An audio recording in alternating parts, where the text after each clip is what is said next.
So starting के 10-15 minutes doubt session रखते हैं। सो बताओ, किसी को कोई डाउट है? हाँ सर, मेरा डाउट है। हम्म।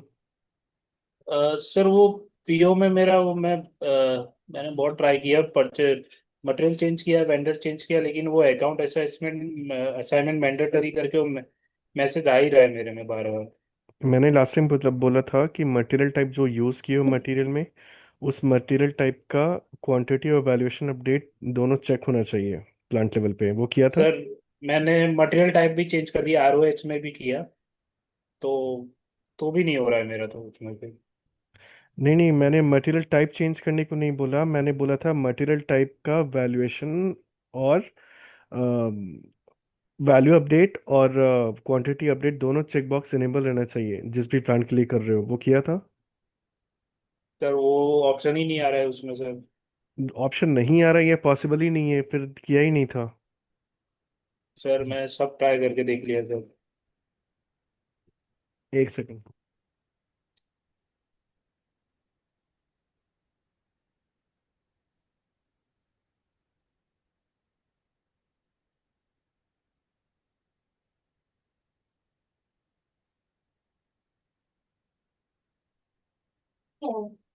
ओके।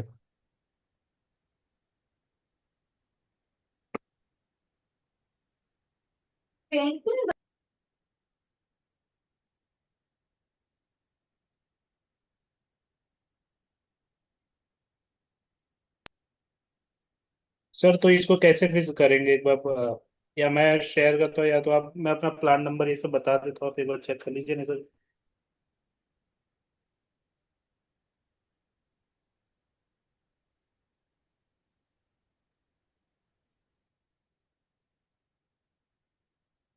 हाँ, तो मैंने बोला कि ये ट्राई किया था उस पर्टिकुलर मटेरियल टाइप और प्लान कॉम्बिनेशन पे वैल्यू अपडेट और क्वांटिटी अपडेट एनेबल किया था। सर वो ऑप्शन नहीं हो रहा है मेरे में सर। ऐसा पॉसिबल ही नहीं है। मैंने वो वो जिस दिन डाउट पूछा था उसी दिन ये हमने करके देखा था एंड वो काम किया था। ना दिखने का सर पॉसिबल ही नहीं है, चांस ही नहीं है।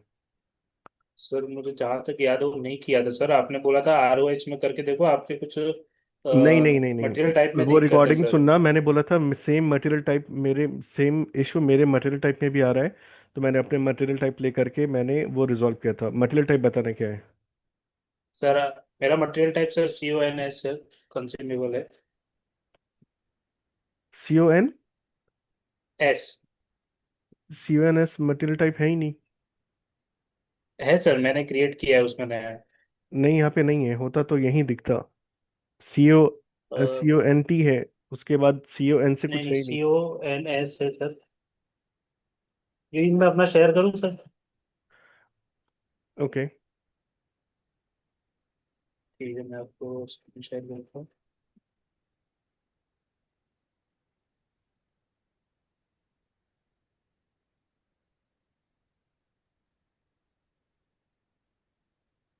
विजिबल है सर?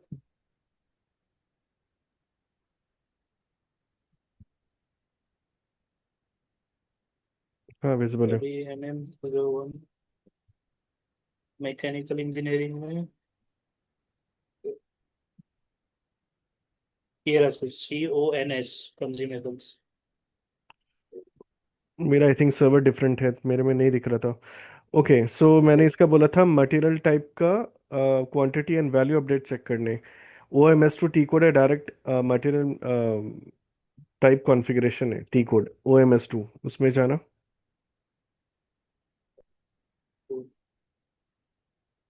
यहाँ पे सर्च करो CONS, देख सेलेक्ट रहा करो हूँ। एंड लेफ्ट साइड जो दूसरा ऑप्शन है क्वांटिटी वैल्यू अपडेटिंग, नीचे अच्छा, डबल क्लिक। यहाँ पे प्लांट सर्च करो, किस प्लांट के लिए कर रहे थे।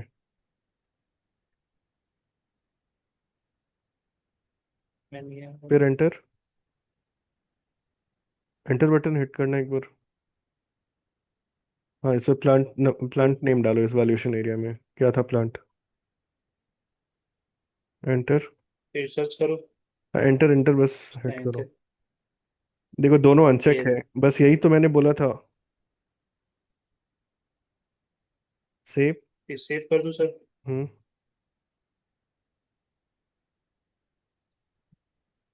अब वापस से मटेरियल, वापस से पीओ क्रिएट करके ट्राई करो। फ्रेश मटेरियल, नहीं नहीं, सेम मटेरियल हो जाएगा। फ्रेश स्क्रीन ओपन करो MA21N।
हो गया, वो एरर जा चुका है। सेव करके और देखता कोई हूँ क्वेश्चन अगर। है किसी को? Thank you sir. हाँ सर, मेरा भी एक है सर। हाँ।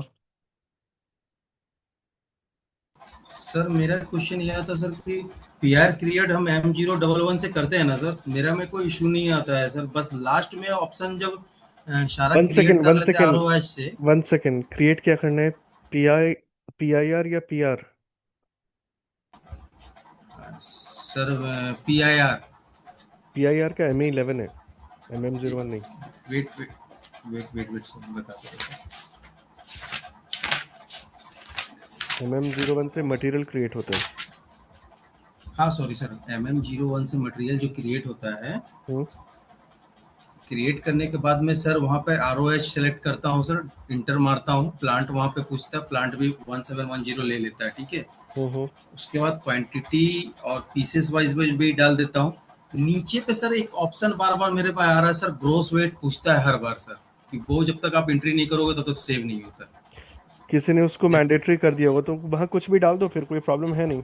किसी ने मैंडेटरी कर नहीं दिया ना होगा। सर,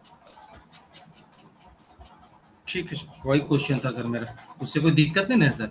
नहीं नहीं नहीं, कोई प्रॉब्लम नहीं है उससे। वो किसी ने कस्टमाइज करके शायद कुछ किया होगा, स्टैंडर्ड वाले में कुछ गड़बड़ किया होगा। एनीवे वो मैंडेटरी फील्ड है नहीं। बट अगर किसी ने उसको कर दिया है तो वहाँ पे एंटर कर देना कुछ भी। वो मेरे में भी आ रहा है।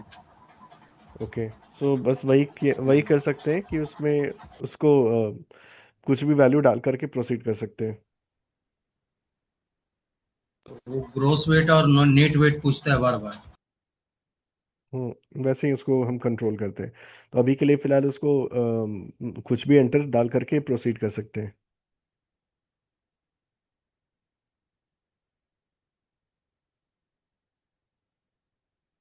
और कोई क्वेश्चन है?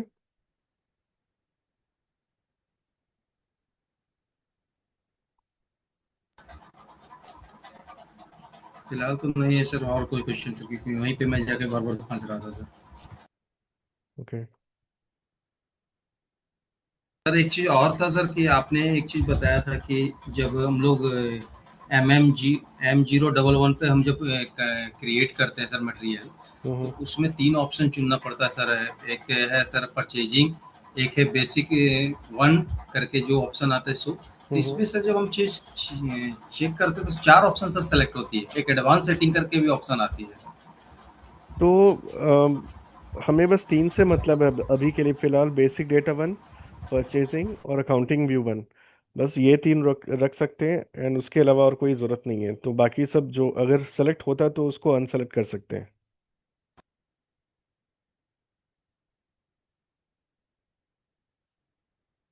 ठीक है।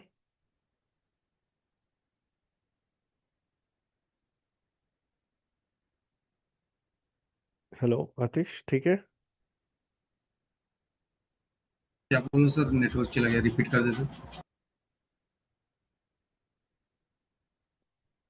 ओके, सो मैंने बोला कि हम, 1 सेकंड, हाँ, मैंने बोला कि वहाँ मटेरियल में मटेरियल क्रिएशन के टाइम तीन व्यूज हमें मेनली अभी मतलब है, अभी के लिए फिलहाल बेसिक डेटा वन, परचेजिंग और अकाउंटिंग व्यू वन। इसके अलावा ज़्यादा सारा जनरल प्लांट स्टोरेज लोकेशन वाला भी ऑप्शन आता है। अगर सपोज इसके अलावा कुछ और है तो उसको हम अनसेलेक्ट कर सकते हैं, उसमें कोई प्रॉब्लम है नहीं। नहीं सर, अगर हम एडवांस सेटिंग को अनसेलेक्ट करते हैं ना सर, तो वहाँ पे प्लांट ऑटोमेटिकली क्रिएट हो जाती है और वो कुछ भी उठा के वो दे देती है प्लांट के नाम पे। जैसे 1710 मेरा लेना है, लेकिन वहाँ पे चूज करने का ऑप्शन नहीं देती। लेकिन अगर एडवांस सेटिंग में जो अगर चारों सेलेक्ट करके करता हूँ तो वहाँ पे प्लांट चूज करने का ऑप्शन मिलता है सर। हाँ, तो मतलब वो तो दिखाया था ना कि अगर सपोज ऑटोमेटिकली कोई प्लांट पिक हो रहा है तो उसको हम कैसे क्लियर कर सकते हैं। वो बस एक सेटिंग किसी ने एनेबल कर देता है, तो मतलब किसी के एनेबल करने से वो ऑटोमेटिक कोई प्लांट मतलब जो भी वहाँ पे डिफॉल्ट सिलेक्शन है वो पिक होने लगता है, उसको रिमूव कर सकते हैं। सर ये रिमूव कैसे होगा सर, एक बार प्लीज सर एक बार सिस्टम में बता दीजिए सर। 1 मिनट।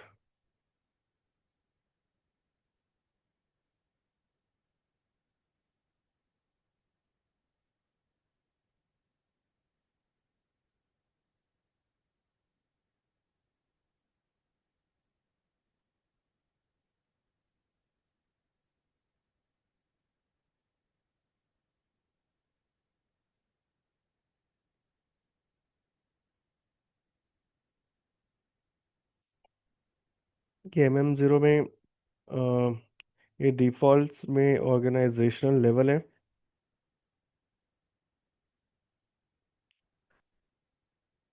सेकंड, डिफॉल्ट में ऑर्गेनाइजेशन लेवल है, यहाँ पे सब कुछ रिमूव कर दो। सेल्स ऑर्गेनाइजे मतलब जो भी यहाँ पे दिख रहे हैं, ये ये सब कुछ रिमूव करके बस ओके करना है। एंड जब एंटर हिट करोगे तो फिर ये तब प्लान पूछेगा। तो हमें करना बस इतना ही है, ऑर्गेनाइजेशन लेवल में जाकर ये सब कुछ ब्लैंक रखना है, ये अनचेक रखना है बस। ओके सर, ओके क्लियर हो गया।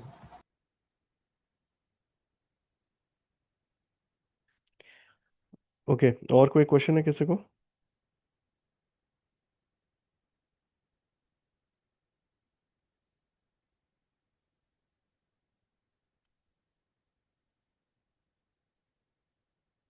सर यही सेम क्वेश्चन मेरा था जो आतिश भाई ने पूछा है, सर यही ओके क्वेश्चन मेरा भी था। ओके ओके, ठीक है, क्लियर हो गया। क्लियर हो गया सर, जी जी क्लियर हो गया। ओके। सर एक रिक्वेस्ट था, पता नहीं चिराग भाई आकिब भाई इसमें, तो सर जैसे क्लास बहुत आगे जा चुकी है सर, हम लोग हम्म। प्रैक्टिस उस लेवल पे कर नहीं पा रहे हैं, तो क्या चिराग भाई आज का क्लास मतलब सर जैसे पढ़ा तो देंगे लेकिन हम लोग लेना चाहेंगे क्या कि आज प्रैक्टिस ही करें। देखो, वीक में तो 4 ही दिन क्लास होते हैं, उसमें टाइम निकालना पड़ेगा, उसमें कोई और ऑप्शन है नहीं। क्योंकि किसी वीक 4 दिन होते हैं, किसी वीक 3 दिन होते हैं, तो मैं वही बोल रहा हूँ कि टाइम निकालना ही पड़ेगा, उसके अलावा कोई ऑप्शन है नहीं। क्योंकि क्लास ऐसा नहीं कि फास्ट जा रहा है और ना ही बहुत ही ज़्यादा स्लो, बहुत ही मीडियम पेस पे जा रहा है। मैंने स्टार्टिंग में बोला था यू अप्रॉक्स 2 महीने लगते हैं, हमने शायद 13 को स्टार्ट किया था, आज 8th है। ये 13 को क्रॉस करेगा मतलब ज़्यादा से ज़्यादा 3 4 मतलब मैंने बोला था 7 to 9 वीक्स, तो मैक्स टू मैक्स 9 वीक्स जाएगा, इससे ज़्यादा नहीं।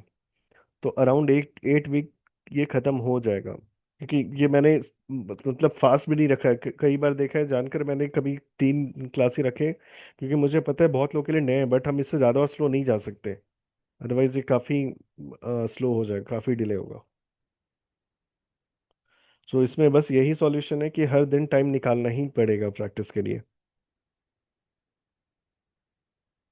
एंड डोंट वरी, ये कर लेंगे कि जब क्लास ओवर होगा तो चलो 1 वीक का गैप देते हैं, 1 वीक के बाद फिर मिलते हैं। जैसे सपोज लेट्स से कि 13 या लेट्स से 15 को क्लास ओवर होता है, तो हम कर क्या लेंगे कि उसके बाद नेक्स्ट किसी दिन हम फिर 1 घंटे का हम डाउट सेशन सेटअप कर लेंगे। फॉर एग्जांपल लेट्स से 15 को ख़त्म होता है क्लास, 15 या लेट्स से नेक्स्ट वीक ख़त्म हो जाता है 18 तक।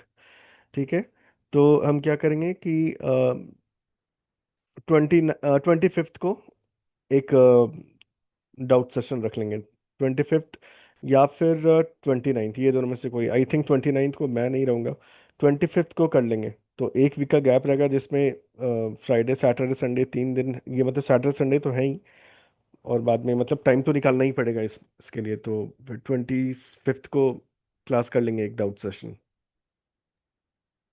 तो सर इसी मंथ में ये कोर्स कंप्लीट हो जाएगा क्या? हाँ हाँ, मैंने बोला था ना 7 to 9 वीक लगेगा। मैंने बोला था जो टाइम लगता है बस first half of the syllabus में लगता है, क्योंकि इसमें बहुत सारे ऐसे छोटे छोटे टॉपिक्स हैं जो लेंदी हैं। हर टॉपिक में 1 घंटा लगता है, और उसके अंदर बहुत सारे मल्टीपल टॉपिक्स है। तो अब ये जो सेकंड हाफ है इसमें सिर्फ कॉन्फ़िगरेशन है मोस्टली। तो ये आज हमारा कॉन्फ़िगरेशन टॉपिक है। ये इसमें प्रोसेस नहीं है, ये हम देखेंगे कैसे हम कॉन्फ़िगर करते हैं प्राइसिंग प्रोसीजर। ठीक है, तो नेक्स्ट वीक मोस्टली अपना क्लास ओवर हो जाएगा।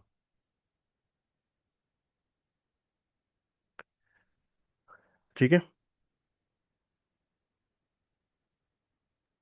ठीक है सर, ठीक है।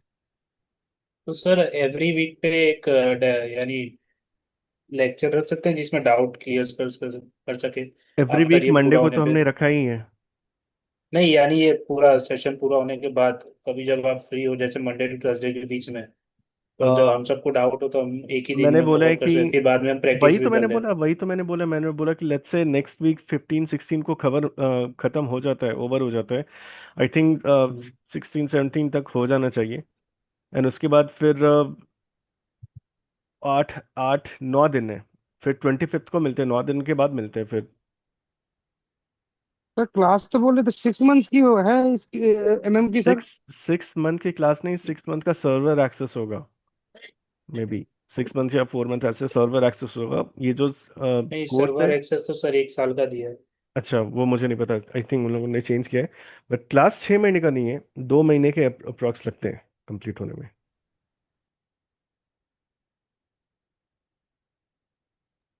Okay sir.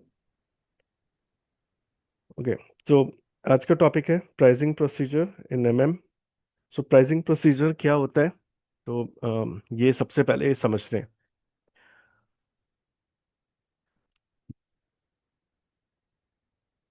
सो प्राइसिंग प्रोसीजर मतलब बेसिकली हो क्या रहा है। लेट्स से कोई मटेरियल है, लेट्स से मटेरियल अपना मैकबुक, इस मटेरियल का कुछ ग्रॉस प्राइस होगा। लेट्स से ग्रॉस प्राइस है 80,000। इसके ऊपर कुछ टैक्स लगेगा, लेट्स से GST है। मुझे नहीं पता कितना लगता है, लेट्स से 10% मैं रख रहा हूँ अपने सिंपल कैलकुलेशन के लिए। 10% हो गया। ओके, 10%। 10% मतलब कितना हो गया, मतलब 8,000 है बेसिकली, मैं कैलकुलेट नहीं कर रहा हूँ। GST हो गया। फिर लेट्स से ट्रांसपोर्टेशन चार्ज हो सकता है, इधर से उधर ट्रांसफर करने के लिए, स्टॉक इधर से उधर मतलब भेजने के लिए, जब भी जो भी ट्रांसपोर्ट में जो भी चार्ज लगता है वो सब हो सकता है। जैसे ट्रांसपोर्टेशन चार्ज है 1,000, and on top of it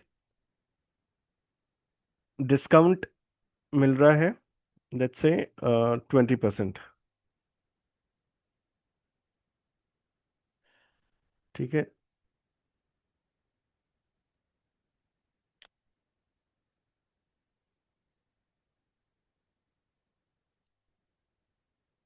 20%। Okay, सो उसके बाद ये फाइनली लास्ट, ओके इसको मैं अभी रिमूव कर रहा हूँ। उसके बाद फिर लास्ट में फाइनली एक नेट अमाउंट कैलकुलेट होता है, नेट अमाउंट। तो बेसिकली सबसे पहले क्या था, ग्रॉस प्राइस था 80,000। इसमें GST लगा 10%, तो इसमें हो गया 10%।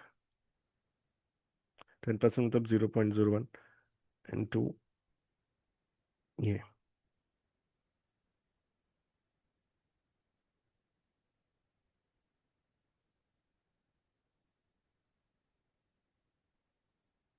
0.1, सॉरी, ये हो गया 8,000। 10%, और ट्रांसपोर्टेशन चार्ज इसमें लगा 1,000।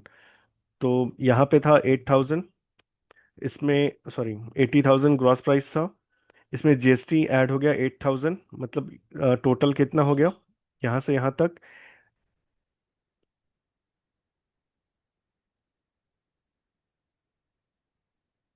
88,000 हो गया। उसके बाद फिर ट्रांसपोर्टेशन चार्ज 1,000 और ऐड हो रहा है, मतलब 88,000 से फिर अब कितना हो गया, 89,000 हो गया। उसके बाद इसके ऊपर 20% डिस्काउंट हो रहा है, तो 89,000 का 20% कितना हो गया,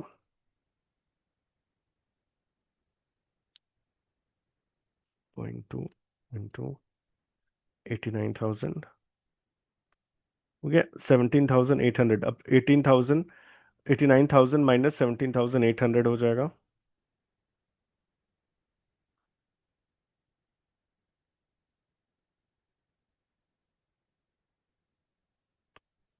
मतलब टोटल फाइनल अमाउंट हो गया कितना, 71,200। तो ये हो गया फाइनल अमाउंट जिसको बोल रहे हैं नेट अमाउंट। ठीक है, तो ये जो प्रोसेस है फाइनल अमाउंट कैलकुलेट करने का, इसी को बोलते हैं प्राइसिंग प्रोसीजर। मतलब प्राइस कैलकुलेट करने का जो प्रोसीजर होता है, जो नेट नेट प्राइस कैलकुलेट करने का जो प्रोसीजर होता है, उसको ही हम बोलते हैं प्राइसिंग प्रोसीजर।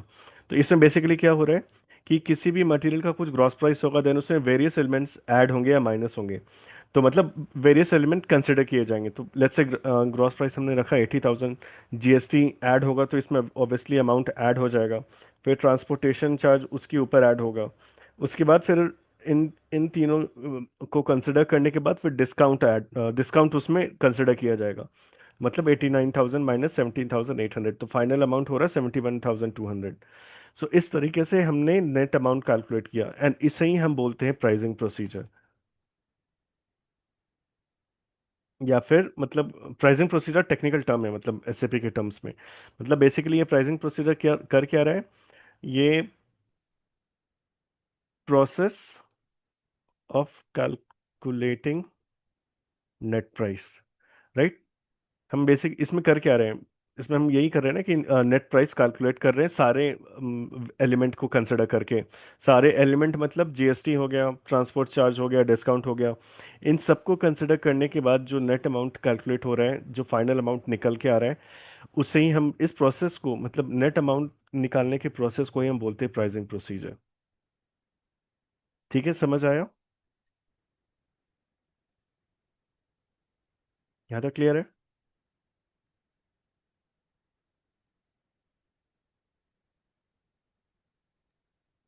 Yes sir. हाँ हाँ सर। ओके, अब इसी चीज़ को हम एसएपी में देखेंगे। इसमें बहुत सारे टेक्निकल टर्म्स आएंगे। स्टार्टिंग में थोड़ा पेशेंस रखना, फिर धीरे धीरे करके ये सारा कुछ वन बाय वन समझ आता जाएगा। ओके सो प्राइसिंग प्रोसीजर जो भी मैंने बताया वही है। तो प्राइसिंग प्रोसीजर मतलब होता क्या है कि इसमें वेरियस प्राइसिंग एलिमेंट को, प्राइसिंग एलिमेंट मतलब यहाँ पे क्या हो रहा है, प्राइसिंग एलिमेंट मतलब यही है, जीएसटी है, ग्रॉस प्राइस है, ट्रांसपोर्ट चार्ज है, डिस्काउंट है। इन सबको हम प्राइसिंग एलिमेंट बोलते हैं, प्राइसिंग एलिमेंट्स। ओके, ये सारे प्राइसिंग एलिमेंट्स हैं। तो इन सारे प्राइसिंग एलिमेंट को कंसिडर करके जो फाइनल प्राइस कैलकुलेट किया जाता है उसे हम बोलते हैं प्राइसिंग प्रोसीजर। तो यहाँ पे देखो वही लिखा है,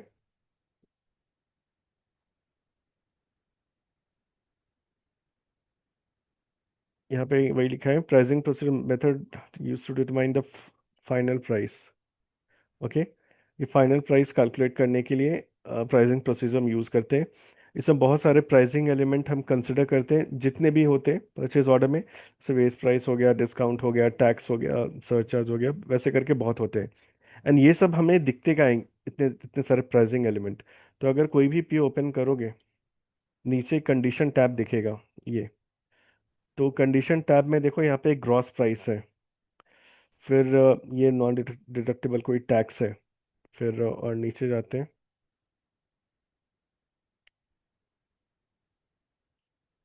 फिर यहाँ देखो कैश डिस्काउंट है, राइट। तो क्या क्या ग्रॉस प्राइस है,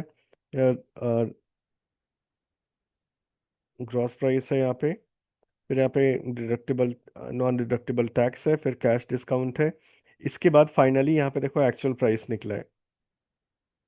ठीक है, यहाँ पे एक्चुअली ग्रॉस प्राइस 20,000 था, नॉन डिडक्टिबल टैक्स यहाँ पे जीरो था, इसलिए कुछ फाइनल प्राइस में कुछ चेंज नहीं दिख रहा है, ना ही डिस्काउंट था कुछ, ये भी 0% है। बट अगर कुछ यहाँ पे वैल्यू होता तो ऑब्वियसली ये जो ग्रॉस प्राइस 20,000 है, राइट, ये फाइनल अमाउंट कुछ और ही आता अगर यहाँ पे टैक्स कुछ यहाँ पे मेंशन रहता और डिस्काउंट यहाँ पे कुछ मेंशन रहता तो। ठीक है, तो इस तरीके से हम फाइनली नेट प्राइस या फिर एक्चुअल प्राइस कैलकुलेट करते हैं। तो ये जो 20,000 आ रहा है यही देखो यहाँ पे दिख रहा है, तो बेसिकली यहाँ पे हम फाइनल प्राइस इवेलुएट करते हैं। तो ये होता है प्राइसिंग प्रोसीजर। अब इसके स्टेप्स में आते हैं क्या क्या इसमें होता है। यही एग्जांपल हमने अभी देखा था कि लेट्स से किसी मटेरियल का ग्रॉस प्राइस है 100 रुपीज़। ठीक है, उसमें कुछ 10% डिस्काउंट है, फिर डिलीवरी चार्ज है 5 रुपये है, ओके, एंड फिर टैक्स भी कुछ एडेड है। देन ये सारे कुछ कंसिडर करके ये अमाउंट आ रहा है, जैसे बेस प्राइस है 100, ओके, इसमें डिस्काउंट पहले एडेड है, ओके, बेस प्राइस में डिस्काउंट है। मैंने क्या किया था कि सब कुछ टैक्स वगैरह सब कुछ ऐड करके लास्ट में कुछ डिस्काउंट था। यहाँ पे केस क्या है, बेस प्राइस है कुछ माइनस डिस्काउंट 10% डिस्काउंट हो करके हो गया 90 रुपीज़। फिर इसके इस 90 रुपीज़ पे इसका डिलीवरी चार्ज डिलीवरी चार्ज है 5 रुपीज़, जिसको हम बोलते हैं फ्रेट चार्ज। डिलीवरी चार्ज बोलो या फ्रेट चार्ज या ट्रांसपोर्टेशन सब सेम है। तो वो हो गया 5 रुपीज़, तो 90 + 5 हो गया 95, ओके। एंड लास्टली इसके ऊपर 5% टैक्स है, तो ये हो गया 99.75। सो ये है इसका फाइनल प्राइस, ओके, 99.75। तो ये ये जो प्रोसेस है फाइनल प्राइस कैलकुलेट करने का, इसे ही हम बोल रहे हैं प्राइसिंग प्रोसीजर, ओके। यही अभी हमने पीओ में देखा था। पीओ में कहाँ दिखता है, इस कंडीशन टैब के अंदर हमें दिखता है।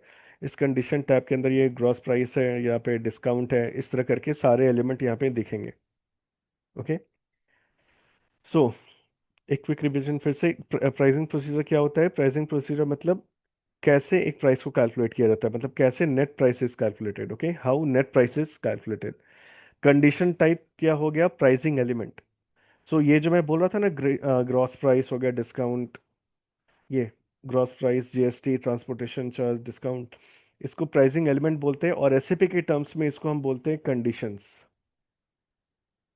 कंडीशन प्राइस, ये कंडीशन टाइप, सॉरी, इसको हम बोलते हैं कंडीशन टाइप, ओके। सो प्राइसिंग एलिमेंट है ये सब, या फिर इसको हम बोल सकते हैं कंडीशन टाइप्स। फाइनल प्राइस तो देख लिया कैसे कैलकुलेट होता है। सो अब अब क्वेश्चन आता है कि इसका क्या यूज होता है, राइट। परचेज ऑर्डर में हम कब ये कॉन्फ़िगरेशन करते हैं। तो अब एक सिंपल सा एग्जांपल लेकर के समझते हैं, देन उस एग्जांपल के हिसाब से अभी हम कॉन्फ़िगरेशन करेंगे कि ये सिचुएशन कब आता है एंड कब ये कॉन्फ़िगरेशन करने की जरूरत पड़ती है हमें। सो एक सिंपल सा एग्जांपल लेते हैं,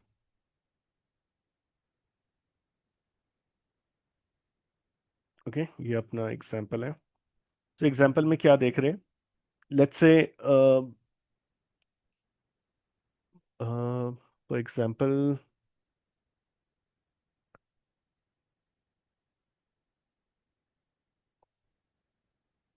iPhone 16, ओके, चलो iPhone 16 की बात कर रहे हैं। सो ये material all over world available है, राइट, हर जगह हर कंट्री में ये मिल जाता है। सो इस मटेरियल का जब प्रोक्योरमेंट जब हम इंडिया में करेंगे, तो इंडिया में क्या क्या फैक्टर प्राइस में कंट्रीब्यूट करेगा। सबसे पहले ग्रॉस प्राइस तो रहेगा ही, डिलीवरी चार्ज होगा, जीएसटी भी होगा, राइट। ये हम किसकी बात कर रहे हैं, इंडिया की बात कर रहे हैं। अगर सेम हम ऑस्ट्रेलिया की बात करें, तो कि ग्रॉस प्राइस डिलीवरी चार्ज वहां भी होगा,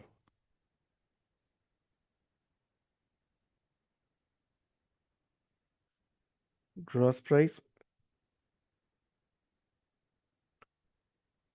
ग्रॉस प्राइस भी होगा वहाँ पे, डिलीवरी चार्ज भी होगा, लेकिन जीएसटी स्पेसिफिक टू इंडिया है, ज़रूरी नहीं कि वो ऑस्ट्रेलिया में होगा।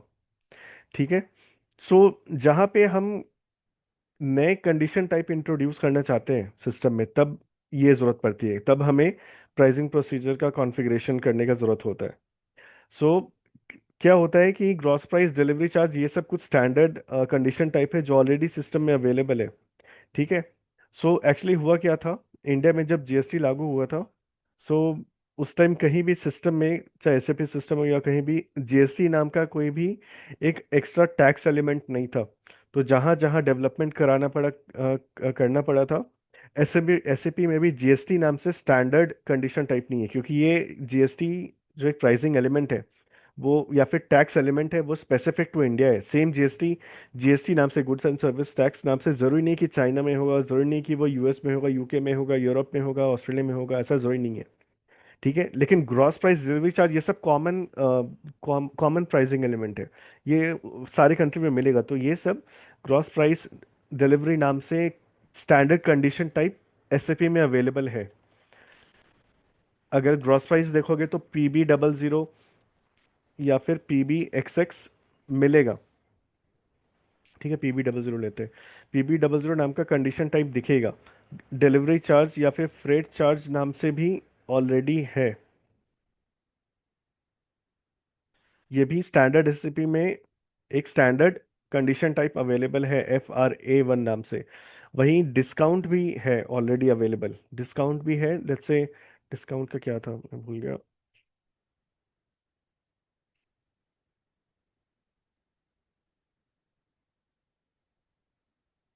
डिस्काउंट का है RA01, डिस्काउंट डिस्काउंट है RA01, ये सब नाम से ऑलरेडी है।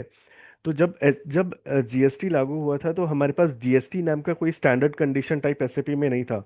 तब हमें ये कॉन्फ़िगरेशन करना पड़ा था उस टाइम। तो उस टाइम हमने क्या किया था, जीएसटी नाम से हमने एक नए कंडीशन टाइप क्रिएट किए थे।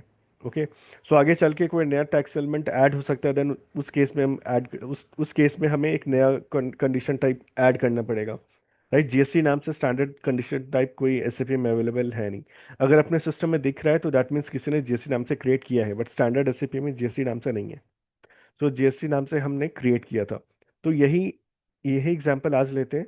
तो एग्जांपल हम ये लेते हैं कि हमारे पास बिजनेस का ये रिक्वायरमेंट आया है कि जब भी किसी मटेरियल का फाइनल प्राइस कैलकुलेट करें, तो इन सारे चीज़ों को हमें कंसिडर करना होगा। क्या क्या? Gross price, delivery charge, discount, GST, ये सारे चीज़ बस कंसिडर करने हैं। एंड इसके बेसिस पे हमें फाइनल प्राइस इवैल्यूएट करने हैं। ठीक है, तो यहाँ पे हम बिजनेस को क्या बोलते हैं, ये तो फिर मतलब ये आगे कैसे हम इसको इस रिक्वायरमेंट को फुलफिल करते हैं, तो बिजनेस के साथ हमारा डिस्कशन होता है। हम बोलते हैं हमारे पास ग्रॉस प्राइस नाम का कंडीशन टाइप ऑलरेडी अपने सिस्टम में अवेलेबल है, तो इसमें कुछ करना नहीं होगा, बस इनेबल करना है। नेक्स्ट, हमारे पास फ्रेट चार्ज भी ऑलरेडी अवेलेबल है, डिस्काउंट भी हमारे पास ऑलरेडी अवेलेबल है। बस हमारे पास जीएसटी नाम का कोई भी कंडीशन स्टैंडर्ड अवेलेबल नहीं है। ओके, कोई भी स्टैंडर्ड कंडीशन अवेलेबल नहीं है जीएसटी नाम का। सो यहाँ पे हमें जीएसटी नाम का एक नया क्रिएट करना पड़ेगा। जैसे GST1, ये 4 डिजिट हो सकता है अल्फा न्यूमेरिक नाम से। जैसे जीएसटी नाम से ही ढूंढते हैं, अगर जीएसटी नाम से ऑलरेडी है तो GST 1 2 3 4 करके कुछ भी करते हैं।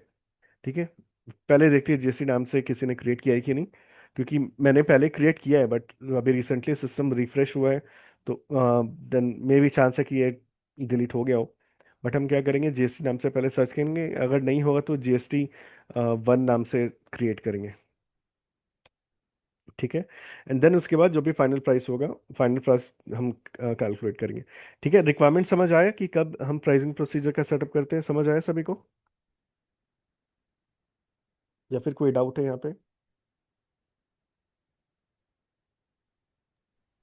सर एसएपी में देखते हैं, वहां पे क्लियर हो जाएगा। नहीं, यहाँ तक अभी रिक्वायरमेंट समझ आया ना? जी यहाँ तो कुछ समझ में आया है। ठीक है, अब आते हैं एसएपी में।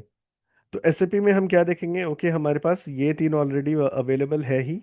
हम बस क्या करेंगे, एक नया जीएसटी नाम का एक कंडीशन टाइप क्रिएट करेंगे। तो हमारा सबसे पहला काम क्या रहेगा, जीएसटी नाम का कंडीशन टाइप क्रिएट करना। तो ये हमें क्रिएट करना ही करना है। ओके, बाकी और भी काम है, बट ये पहले मैं बता रहा हूँ कि जीएसटी नाम का हमें एक क्रिएट करना ही करना है।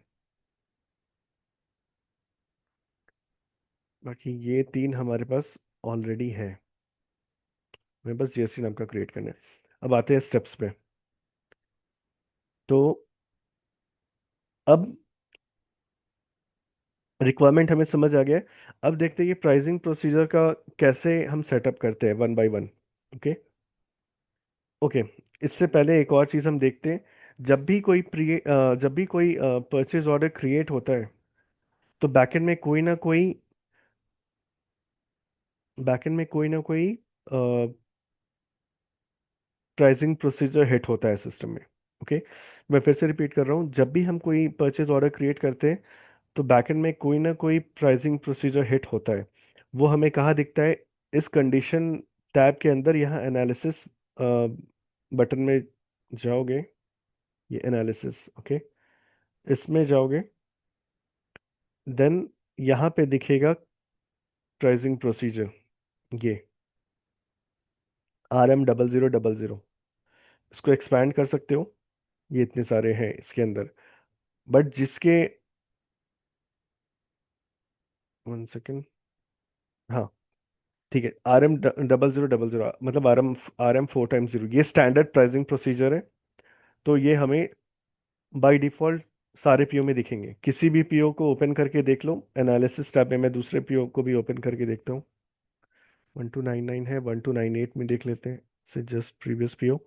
इसके एनालिसिस में जाते हैं, तो किसी भी पीओ के एनालिसिस में जाकर के यहाँ देखोगे ये प्राइसिंग प्रोसीजर RM0000 नाम से कॉल हुआ है। सो इसका मतलब हर एक पीओ में कोई ना कोई प्राइसिंग प्रोसीजर हिट होता है। सो हमारा रिक्वायरमेंट क्या है? एक नया कंडीशन टाइप ऐड करना। तो उसके लिए हम नया प्राइसिंग प्रोसीजर भी क्रिएट करेंगे। एंड वंस अगेन, क्यों हम प्राइसिंग प्रोसीजर नया क्रिएट करें? क्योंकि मेरा रूल मतलब एज इन बिजनेस का रूल है, फाइनल प्राइस कैलकुलेट करने के लिए सिर्फ इन चार को कंसिडर करना है और कुछ भी कंसिडर नहीं करना है। तो हम ये चार को ही सिर्फ कंसिडर करेंगे। हम परचेज ऑर्डर में सिर्फ ये चार हम दिखाएंगे एंड इसके बेसिस पे ही सिर्फ फाइनल प्राइस हम कैलकुलेट करेंगे। ओके। नेक्स्ट चीज आते हैं, ये जो प्राइसिंग प्रोसीजर RM0000 दिखा था, कि प्राइसिंग प्रोसीजर, ओके यहाँ पे मैं देख, प्राइसिंग प्रोसीजर RM0000। सो ये RM0000 प्राइसिंग प्रोसीजर हिट कैसे हुआ, कैसे यहाँ पे कॉल आया? ओके। ये सिस्टम ने क्या देखा कि उसको समझ आया कि RM0000 वाला ही प्राइसिंग प्रोसीजर कॉल करना है। क्योंकि नेक्स्ट तो अभी हम कस्टमाइज करने वाले हैं, हम नया प्राइसिंग प्रोसीजर क्रिएट करने वाले हैं जिसमें सिर्फ हम चार ऑप्शंस देंगे। सिर्फ ये ग्रॉस प्राइस, डिलीवरी, डिस्काउंट और GST। उसके लिए हमें क्रिएट तो करना होगा। बट ये कैसे क्रिएट होता है, सिस्टम को कैसे पता चलता है कि RM0000 वाला प्राइसिंग प्रोसीजर हिट करना है? ये कैसे पता चलता है? तो इसके लिए दो इंपॉर्टेंट फैक्टर है, दो की फैक्टर है, वेंडर और परचेज ऑर्गेनाइजेशन। वेंडर से हमें मिलता है क्या बोलते हैं, मैं नाम भूल गया। वेंडर से हमें, हाँ, वेंडर स्कीमा ग्रुप। वेंडर से हमें मिलता है, यहीं पे लिखा है मैंने।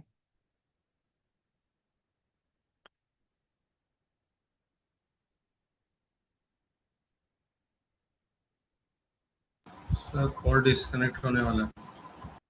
ओके, वापस से कनेक्ट करते हैं।